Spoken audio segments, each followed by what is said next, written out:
One of the major themes coming out of this conference on the first day has been making the polluter pay. But who exactly is the polluter? That question has raised some discussion here. As an international community, we must recognize that the polluter must pay, and not the poor and the vulnerable.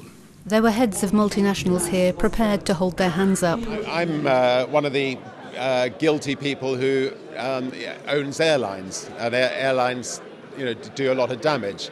And I personally believe that airlines should be taxed. I mean, there should be all industries that are responsible for damaging the environment should have taxes levied upon them. But it wasn't just airlines like Virgin that needed to pay, but the consumer too. And what was also needed most was leadership. I see these high moments of commitment, and then basically we fall back into rather conventional negotiations and haggling over issues that will not take us to the solution that we need. So my main call is would be for accountability, to hold political leaders accountable to what they say at these international events. Justice and equity had to be at the centre of any debate. The rich countries had to help the poorer nations. But the degrees of responsibility are very different, and the accountability is very different. And it is those large industrialised countries, and now the new emerging large middle-income countries like China, India, Brazil, etc. But they also have very poor people in their populations who have to be able to have a just development.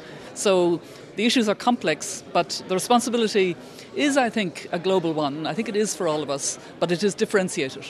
But how to pay? Tax or carbon emissions trading? But if you put the political economy of all of it together and the many institutional, political and other issues, I think a cap and trade system as a Kyoto successor agreement is what we should go for. For the Maldive president, whose country is disappearing fast, time was running out. A child born today in the Maldives may not see his life through in the Maldives. It is going to be a catastrophe of unimaginable proportions. Action was needed, and needed now.